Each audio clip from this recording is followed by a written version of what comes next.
everyone. My name is Sasha Riggins, and today I am here with the wonderful Miss Althea Davis. So go ahead and tell me a little bit about yourself.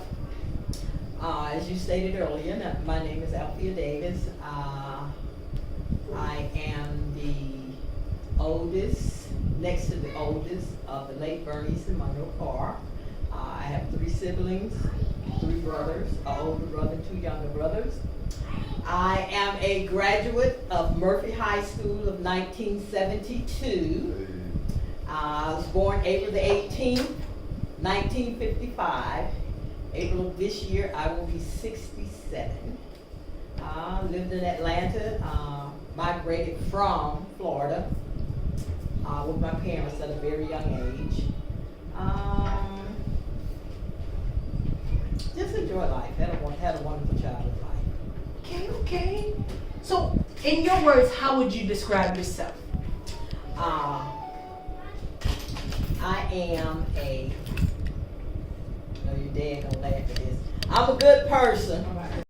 I like helping people. My occupation when I was working was mainly in health care with adults and with children that had behavior disorders. Okay, that sounds very much interesting. I like kids too. Okay, so what was your childhood like? I had a wonderful childhood life. I had both my parents, my mom and my dad. We traveled because my father had a job overseas, which enabled us to go across the border, I guess you could say. We lived in Bermuda for a while. He worked with the waterworks. So I started school there. What I can remember about that is it was very hilly. It had a lot of hills. I remember banana trees in the front yard. One of the requirements for school registration was you had to have rain boots, raincoat, and an umbrella, and that was because it rained a lot. Huh. But and from there, when we moved back to Florida, I think I might have been in the 2nd grade. We lived in an area called Punta Gorda, Florida, with my parents. I went to the elementary school there called Baker Academy, and I was the Mayday Queen. And I had a wonderful childhood life. I have no complaints. I did. I had a wonderful life. Was not spoiled anything like that. Most people probably say I was because I was an only girl. But, Probably a little bit. A little bit. A teeny bit by like that. But I had a wonderful childhood life. Really, I had a wonderful life. My parents gave us everything I believe that we needed. And some of the things that we wanted, but we had good values. My parents had good values. They were Christian people. They made us go to church. It wasn't that we liked going to church, but they made us go. And I think that's a part that helped us. Well, I'll say helped me in growing up. Okay. So, what kind of occupations did you have throughout your life? Well, my first job, what I got a check for, was working for Georgia Regional Hospital, and I worked there for 13 years. Before then, I worked at I just got out of high school. A friend of mine, she and I both went to this area in DeKalb County called Scottdale Mill. Predominantly white, and it was almost like the Jim Crow. We were only 2 blacks in there, and we were young. So, that was like, how did they, well, we started out in the little mill part, but we quit because I was not going to be in there working with, what was that, cloth and all that stuff. And plus, I had graduated from high school, and I'm like, look, I know I can do better than this. That little job was paying, fairly decent at that time. Mm-hmm. So the supervisor called us and asked if we could go to this other department. So we went over there, worked a little while, but we saw the prejudiceness and all that kind of stuff. So we quit because we were, I was intending on going back to school. And from there, I went to work at Georgia Regional Hospital, like I said, for 13 years, worked with kids that had physical and mental disabilities. I also worked with elderly people that had Alzheimer's. At one time, I was over the entire Alzheimer's department for Atria Assisted Living Facility in Marietta. From there, I went to work with teenage girls at a facility called Downing Clark, and it was a transition facility. I also worked in Marietta at a place called Open Gate, and it was a facility for kids who had been taken out of their homes. And I worked with a all boys transition house. And my last job was, I retired from working with United Cerebral Palsy in Augusta. Okay. So did you prefer to work with kids or adults? Out of all of that experience, which was your best, with children or adults? Adults. I know, right? And I also worked at, I forgot this other place I was at, Devereaux Foundation. And Devereaux Foundation was a locked facility for kids who had, you know, like little prison records or whatever. And that was the facility we had to fight. Yeah. Oh, I prefer working with old folks. It makes sense. That makes sense. Okay, well, how far back in your family tree can you remember, or do you know of, and do you have any pictures? I can go back as far as my great grandmother, who died at the age of 103. And she just died from old age. Nothing serious or anything like that, just died from old age. My grandmother had, and this is on my father's side, there were 14 of them.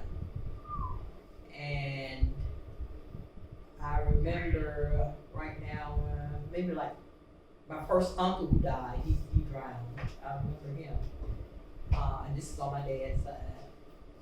And on my mom's side, which I was closer on my mom's side of people than I was with my dad's side, there were 7 of them, and my mother was the youngest. And my uncle, who was in the middle, just recently died at the age of 96. The men had longevity in their life, because my uncle before him died at 93. So, yes, they had longevity. Yeah. Yeah, there's longevity. Okay. Can we see some pictures? You sure can. Let's see here. Uh-oh. I ain't even got my picture things in here.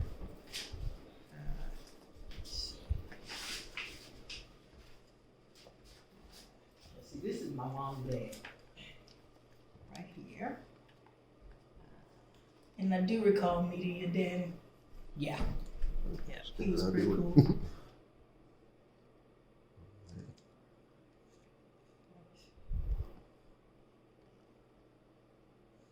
I do remember he told me when I was young, he was like, you always gotta remember, keep you a spare tire. And I didn't know what he was talking about then. But when I got older, I realized what he was talking about. Old school talk. This is my great grandmother on my father's side. Okay. What was her name? We called her Grandma Lucy. Grandma Lucy. I think Grandma Lucy had been married about 2 or 3 times.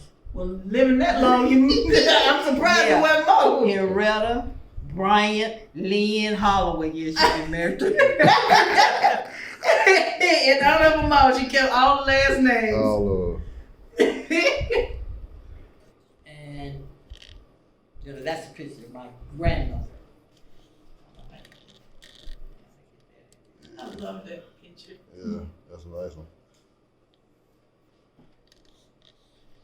I think that's about it as far as. Woo, PYT. I was looking at this picture. Yeah. Can't touch this. I want an afro like Angela Davis. Oh, yeah. just didn't have as much hair, but I was getting that fro together. Yes, that was a really nice fro. That right there is a fro, okay? Nothing like mine. All right. So, what is something you wish you had have kept or saved? I wish I would have kept more pictures, and really saved pictures. I wish I would have chronologically did the history like you all are doing now. I wish I'd done that on both sides of the family. Yeah, because that is important. A lot of times we're just lost because we don't carry that history through, and it is not translated down. Even with myself, like I feel completely lost because after my grandparents, I don't have any kind of knowledge of any other family. So definitely, I agree with that. Have you lived the life you wanted to live? And if not, what would you change? I feel that I have.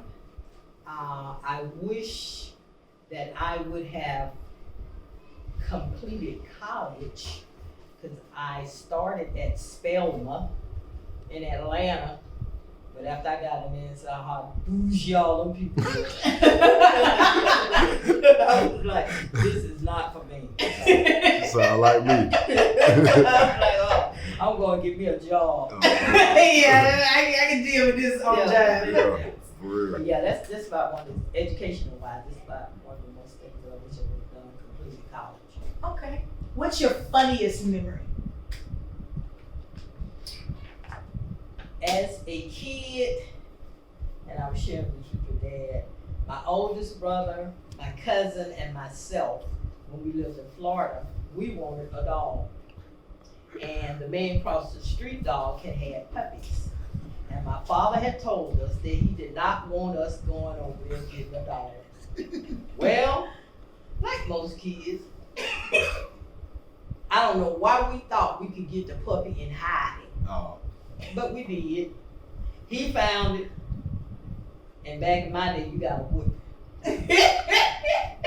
Now it would be considered as abuse. Yeah. Cause we got a whooping not with no belt, but with that other thing. It would be considered as abuse, but that was one of the funniest things. Then when we all sit down, after we were in the room, we sit down, everybody crying, and we started looking at each other, we just burst out and started laughing. So we got a whooping, had to take the puppy back. So that was the funniest thing that I can remember as a child growing up. Okay, so what was your most embarrassing moment or your most embarrassing memory? Let me see. The job I told you about that we were working at Scottsdale, New York. We had already decided, and we had told some of the older ladies in there that we were going back to school. So we came to work that Monday, and I noticed that me and my friend Deborah noticed somebody was sitting in our chairs, at our station. Like, why are they sitting in our station? So the supervisor came to us and said, well, I heard that, and like I told you, they were them kind of people. Oh, yeah. We heard that y'all were going back to school, so y'all going to start now. So that meant we were fired. So we took the little tubes that we had, and as we were going out the door, we was saying some stuff and throwing the tubes up in the air. Yeah, we did that kind of stuff when we were kids. Okay. What are you most proud of? Back then or now? Now, what are you most proud of now? Like when you look back over, the life that you've lived so far, what are you the most proud of? One thing that I'm most proud of, and your father has heard it before, and I'm going to go back to the chicken story. My mom, when we moved to Atlanta, my mother worked at a plant in Atlanta called Kegel's Chicken. And what they did was they cleaned the chicken and all that kind of stuff. And I think I might have been like 12 years old or whatever. And one day she came home, she had on her apron, and it was just full of chicken blood and all that stuff. And I said to myself then, I don't know how my life is going to end up, but I am not going to work in no chicken plant. I don't know what, and I ain't really even know nothing about God then, but I was like, I don't know what God gonna do, but I am not gonna be working this hard in the chicken plant, and I am not gonna work till the day I die. I made that as a promise then. And I believe that promise has been fulfilled because I met a young man. I don't know about young though. He an old piece of leather, but he well put together. I met a young man at the age of, I think I was 48. Was I 48? At the age of 48, I had never been married, no kids. I lived a full single life. I really did. I enjoyed my single life. Until that day, I met a young man. And I think we talked on the phone maybe 2 or 3 times, and he asked me to marry him. I would be like, wait a minute. I was like, ooh, this is a little bit too fast. Oh, but okay. Man. Yeah, and from that time on, you know, my life, what I said when I was 12 years old, has come to full fruition. Yeah. I don't blame you. I don't want to work today. I tell you. Ooh, I ain't gonna retire and die. Well, what is your biggest regret?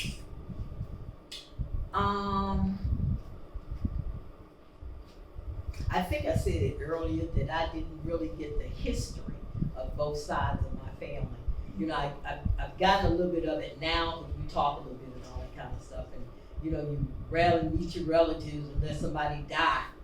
You know, then you know, everybody come together talking about these coups and all of that stuff. But I think that's one of my biggest regrets is the family not really being as close as we should have been, you know, growing up. And I found out a lot of stuff about the other side of the family from some of my cousins, how they felt, you know, towards us and our grandparents and all of that stuff. A lot of stuff I didn't even know until they shared some of the stuff with us. But that's one of the biggest regrets. Okay, that makes sense.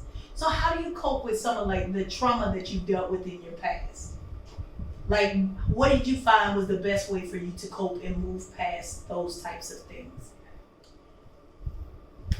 When I was younger, I just really didn't even think about it. I mean, you know, I guess you call it suppressed it. But as I got older and started read my Bible, once I got saved and all that stuff, and started reading my Bible and began to see that there were certain things that I could have dealt with and how I should have dealt with it. But I very seldom bring up the past. You know, I let it be just what it is, the past. And now I can, you know, I can talk myself through it or talk to someone in reference to it, depending on what it is. Okay, that makes sense. But I've never had any major traumatic things that happened to me where, you know, it affected me all through my life. You know, some people can think about things that happened in their childhood.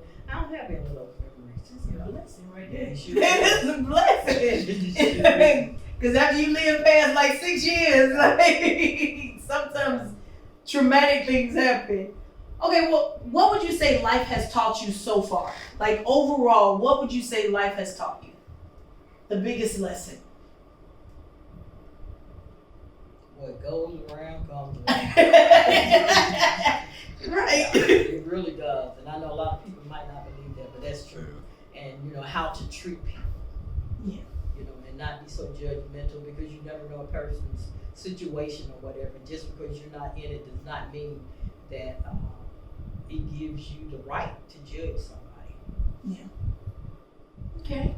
Well, what kind of historical events do you remember or have you lived through? When I was at Murphy in Atlanta, I remember the Black Panther Party because they came to our school one day because we had a sit-in or a sit-out or whatever they call it, and they came to our school one day. I remember this guy named, is it Huey P. Newton? Uh-huh. I remember him. Founder of the Black Panther Party. When we lived over on Lee Street, and I think Lee Street is part of Atlanta, whatever. It's sort of like historical over there now. They had a march, and I remember Martin Luther King, the civil rights movement. I was young, but I remember it. Remember when they came, I came over the TV and said that he got shot and all of that. And it didn't really affect me because I really didn't know him that much. Because back then we were kind of, power to the people. We want to kill up everybody and all that kind of stuff. We were basically like the teenagers are now with various things. They wouldn't do that to me and all that. So I was a part of that kind of rowdy group. But I remember that. Did you participate in any of that kind of stuff, like the sit-ins and stuff? Yeah, one that I participated in with, and he's dead now, Arthur Langford. He had a group called Young United Christian Adults or Teenagers or something like that. And we were at a hospital marching over in the Cascade area. And Arthur got shot. He didn't get killed, he got shot. Matter of fact, his brother now is taking over that thing, Michael Langford. He is taking it over. So I was in some marches, but we were wild just like everybody else. You weren't afraid? For some reason, you don't have no fear. No, we do.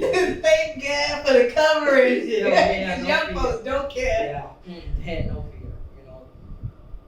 fear, But we had good leadership, so they kind of kept us, under control. Don't do this. We wanted to throw rocks and all that kind of stuff and say all that kind of stuff, but we had good leadership.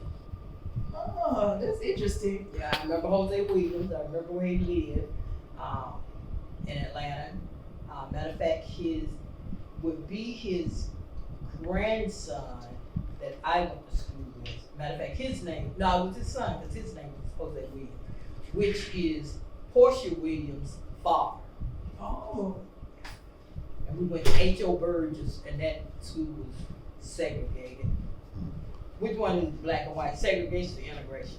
Segregated is where they're separated. Yeah. We were. Which one is integrated? Black and white? Uh-huh. We were integrated. Oh. Yeah. Did you ever go to a segregated school? Oh, wow. Okay, and where were you living when you said you went to the integrated school in Atlanta? In Atlanta, over off of Memorial Drive. Matter of fact, right up the street from, it's not Berkeley High now, it's called Alonzo Cream, I think. But right in that area, off of Glenwood Road. Oh, Glenwood. Mm-hmm. By Covington Highway and all of that? We were over on Memorial Drive and Glenwood. Oh. Right in between there. They're gentrifying that area now. Yeah. Like a lot. I passed by there not too long ago and I was like, oh, okay. Okay, so is that all like that you can remember? Do you remember anything like with Maynard Jackson, Andrew Young, Maynard Jackson, John Lewis? Andrew Young. I didn't remember John Lewis, but I remember Maynard Jackson because the church that we were a part of at that time, they were all affiliated with them and they came to speak a lot of times at the church. It was Free Fall Missionary Baptist Church over on Lyndhurst Drive in the west. I don't know. No, it was in the Cascade area. So it was, I remember Maynard Jackson, I remember Andrew Young, I don't remember John Lewis. Okay.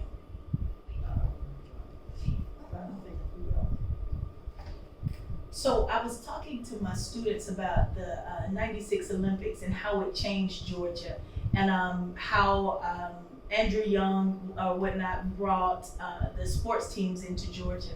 What do you remember about that shift from before that to after that? I really didn't keep up with it. So I don't remember nothing.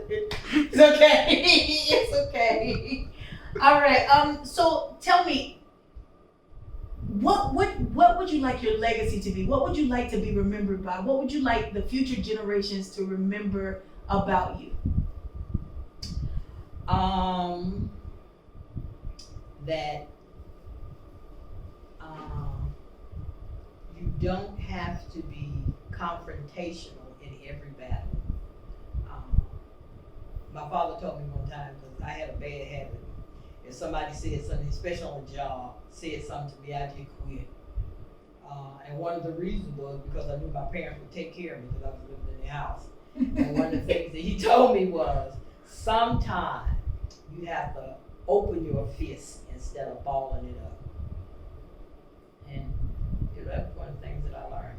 You don't have to, just because somebody say something to you on the job, you don't have to always get all puffy and puff and walk off the job like I used to do. Sometimes you just have to stay and wait it out. And that's what a hard thing to do, because sometimes I be like, try Jesus, not me. I say I quit in a minute. Quit? Where you going after you quit? I ain't gonna quit. You might have to drag me. I'm be like, I got tennis shoes in the trunk. Yeah, that was one of the things I learned. That's some really good advice. So, is there anything else you want to say to the future generations? Like any words of wisdom, anything? How long we got for this? 5 minutes or down. You got time? You got time. I mean, one of the things that I think this generation, well, every generation needs to learn is you need to listen to older people because they have that wisdom. I don't care how much strength you think you got or whatever, you need to listen because you can learn something.